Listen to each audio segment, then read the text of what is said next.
Bismillah, walhamdulillah, wa salatu wa salam ala rasulillah, wa ala alihi wa sahbihi wa lah, amma ba'd.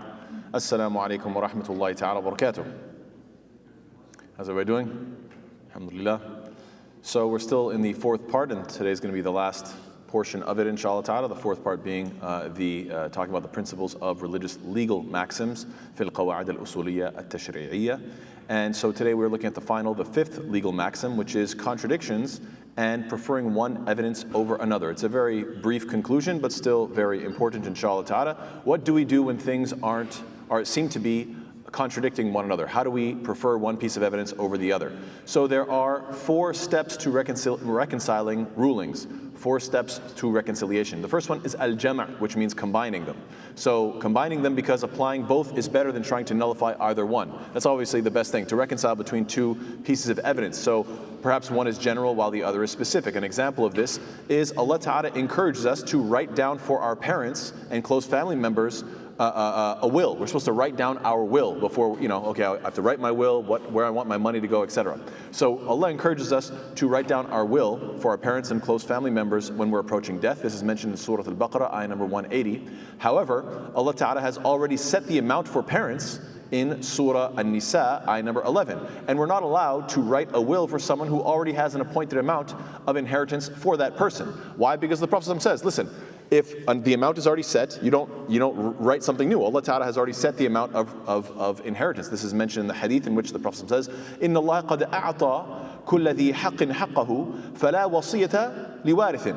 Allah has appointed for everyone who has a right what is due to him, and no bequest, no wasiyah, no will should be made for somebody who is already an inheritor. If they already have a certain amount of inheritance that's allotted for them, oh, this person is owed, let's say, I don't know, a third, a quarter, whatever the case is. You don't write a will, it's already written, right? So then how do we reconcile these 2 things? So this one ayah in Baqarah and one ayah in Surah Nisa. Well, how do we combine these 2 verses? Well, both can apply if there's something preventing, there's some sort of a mani'. A mani' is something that's preventing the parents from inheriting. So for instance, if the parents don't have the same religion, right? The inheritance, the automatic inheritance mentioned in Surah Nisa, that's for believing parents. But if you're a disbeliever in such a case, then the dying person's parents aren't guaranteed any inheritance whatsoever. But they can still inherit if they are included in the will. So this is a way of reconciling both, that you can have it written for them, but you can also say it's not written for them if they're disbelievers, and therefore you can write it for them. So both cases are being covered, and that's one way of doing jama', or combining between these 2 ayat, and Allah knows best. Next. The second example is the waiting period for a widow. So the waiting period for a widow before she gets remarried is 4 months and 10 days. As Allah says, بعد أعوذ بالله من الشيطان الرجيم والذين يتوفون منكم ويذرون أزواجا يتربصن بأنفسهن أربعة أشهر وعشرا.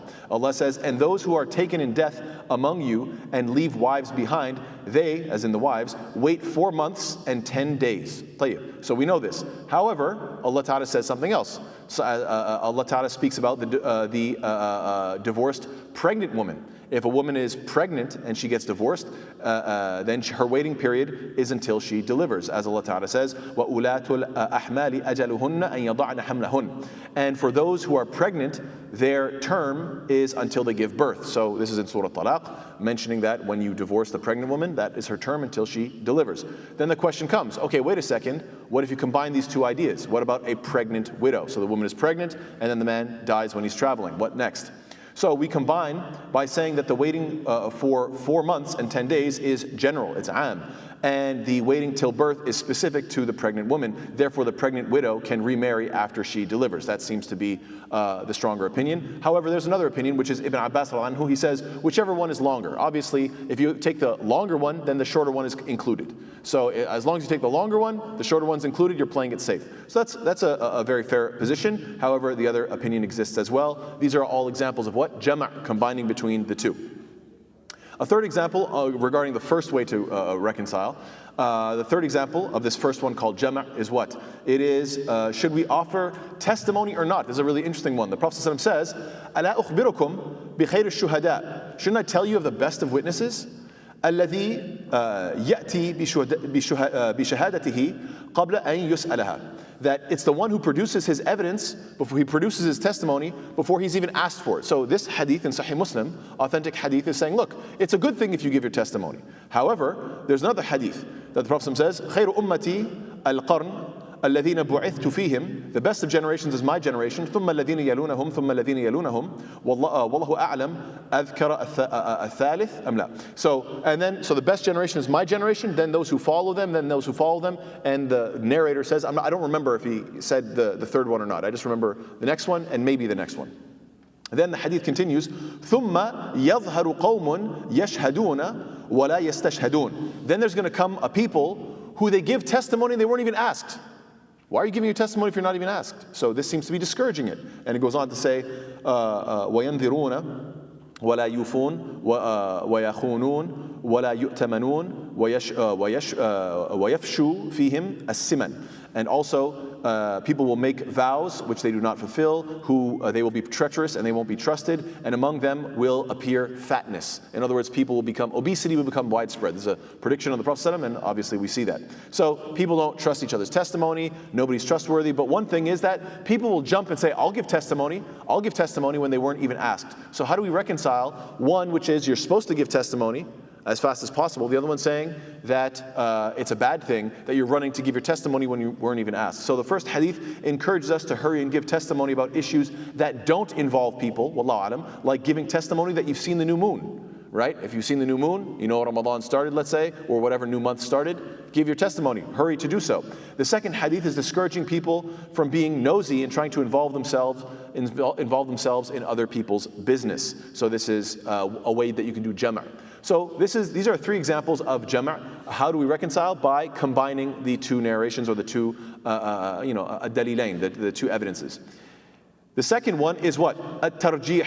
At-tarjih, we favor. Rajjaha yurajjihu tarjih means what? To favor something, to favor. So we favor one over the other based on the level of clarity of the text. And this was discussed earlier when we were exploring the levels of al-muhkam, which was the most evident, clear, obvious. Mufassar, the next level, and then an-nas, and then zahir. So we talked about this in a previous week. I'm not going to go over all that. But this is tarjih, and the way you can prefer one text over another. So the first one is what? Reconciling. The second one is what? Preferring one over the other because of levels of clarity. What's the third one? An-naskh. We did this last week. An-naskh wal-mansukh means what? Abrogation. So one is abrogating, an-nasikh. The other one is mansukh. It is abrogated, if this is possible. And this was discussed last week about how it's possible depending on if you know the timeline of when one appeared, when the other one came, and so on and so forth. And then there's the fourth step, which is what? Tasaqutut dalilain. Which means tasaqut means to drop. Ad-dalilain means the two evidences. Both evidences are dropped, and we find other ways to deal with the situation because we find other evidences that have nothing to do with these two. Why? Because these two were equal in level, and they both contradict each other, so we just drop them both. Neither can be preferred over the other. Not one can be preferred over the other. Now, very important note here, please note. This is an entirely theoretical solution. It doesn't actually happen in fiqh. Alhamdulillah, we don't find situations where two things are of strong evidence and they have the same level of clarity, and yet they contradict one another. Alhamdulillah, we have a deen that is clear. Walillahi alhamd. And that concludes our book, which was Al-Wajiz fi Usul al-Fiqh by Wahab al-Zuhayli, rahimahullah. May Allah have mercy on him. And I thought I'd do a quick recap of the four major parts of this book very quickly. The first part one, was what? An introduction to Usul al-Fiqh and the 11 types of evidences in Islam. And the first four I put together at the top line because they are the ones that are agreed upon. There's no difference of opinion. They are, of course, the Quran, the Sunnah, Ijma' and Qiyas. Then after that, you have the rest, which are Istihsan, Maslaha Mursala, Urf, Shar' man qablana, Madhab al-Sahabi, Sadd al-Dhara'i' and Istishab. And we spent, alhamdulillah, many weeks covering the meaning of each one and examples so that they can be clarified. So if you don't remember this stuff, don't worry, it's been recorded, it's online, inshallah, you can check it out.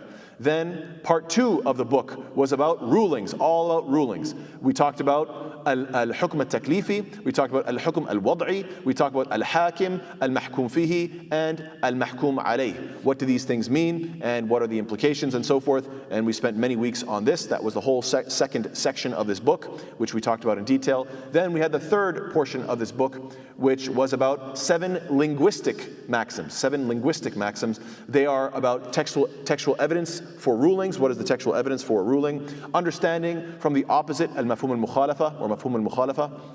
How do you understand the opposite from a statement, or levels of clarity from a text, and also levels of unclarity from a text, mushtarak and its evidences, and then we had al-am wal-khas, the general and the specific and their evidences. Those were the 7 linguistic maxims, al-qawa'id al-lughawiyya, and then we had al-qawa'id al-tashri'iyya, which were the 5 legal maxims, and they were, this is the fourth part, the last section, which were the overall objectives, maqasid al-sharia, the overall objectives of the sharia, Allah's rights and the responsible servant's rights, where is ijtihad legitimate, how do we establish what ijtihad is and when it's legitimate, and nasikh wa mansukh, abrogation, and of course contradictions, which we did today, and preferring one evidence over the other. So that is the 4 parts of the book, which took us, I don't know how many months, but many months. I hope inshallah ta'ala you benefited. May Allah ta'ala remind us of the beautiful hadith, مَنْ يُرِدِ اللَّهُ بِهِ خَيْرًا يُفَقِّهُ فِي الدِّينِ. The Prophet says, whoever Allah wants good for that person, He gives him fiqh, He gives him understanding of this religion.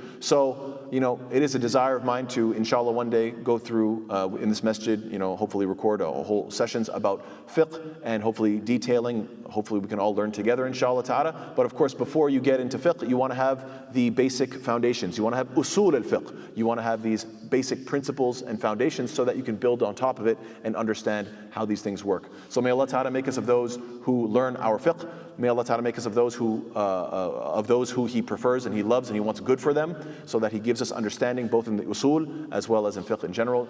Ameen ya Rabbil Alameen. Jazakallah khair. Wassalamu alaikum wa rahmatullahi ta'ala wa barakatuh.